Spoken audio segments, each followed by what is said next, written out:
মোৰ শ্ৰদ্ধাৰ এই বিদ্যালয়ৰ শিক্ষাগুৰুসকল আৰু আজি সভাত উপস্থিত মোৰ পূজনীয় আই মাতৃসকল, জয় জয়তে মই আপোনালোকৰ চৰণত সেৱা নিবেদন কৰিছোঁ।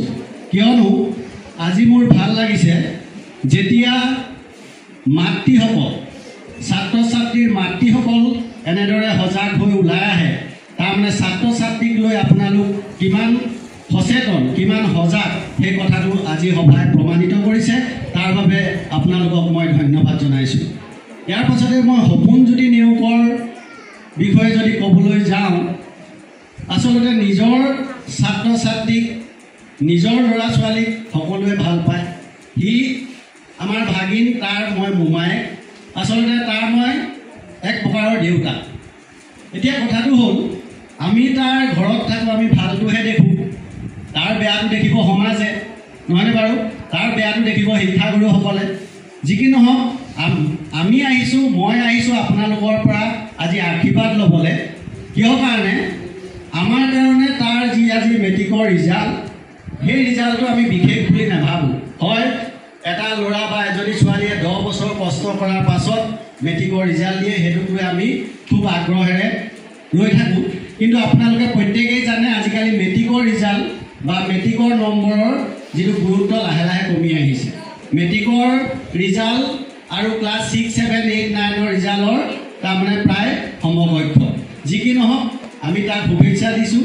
কিন্তু মই তাৰ এটা কথা আপোনালোকক কৈ যাওঁ, নিজৰ বুলি নহয়, সি তাৰ এইটো ভাল গুণো বেয়া গুণো, তাৰমানে সি বেছি চিৰিয়াছ। শিক্ষাগুৰুসকলে জানিব, তাৰমানে সি পঢ়াক লৈ ইমানেই চিৰিয়াছ। আৰু মই শুভক্ষণতে এটা কথা অনুৰোধ কৰিম, ভগৱানৰ ওচৰতো মই আশীৰ্বাদ বিচাৰিম। তাৰমানে সম্বৰ্ধনাটো মই আজি তাৰ পৰা নাই বিচৰা, বা শিক্ষাগুৰুৰ পৰা মই আজি সম্বৰ্ধনাটো নাই বিচৰা।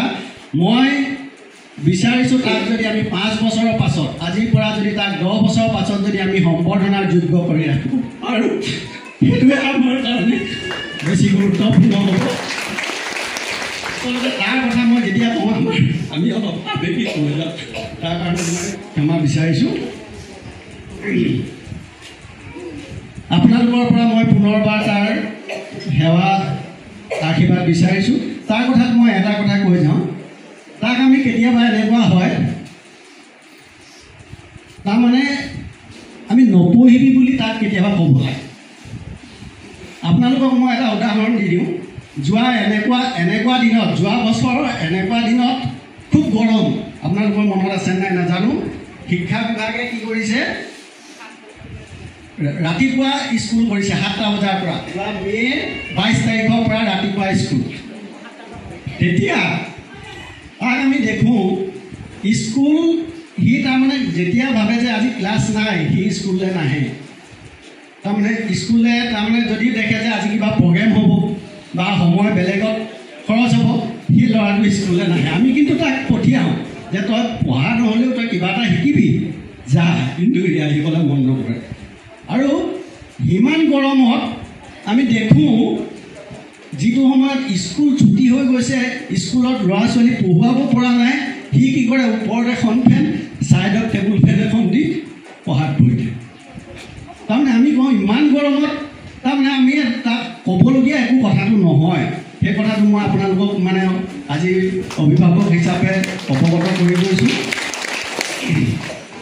শেষত মই আপোনালোকৰ পৰা আশীৰ্বাদ বিচাৰিছোঁ, যাতে তাৰ ভৱিষ্যত উজ্জ্বল হয়। আপোনালোকে তাক আশীৰ্বাদ কৰিব।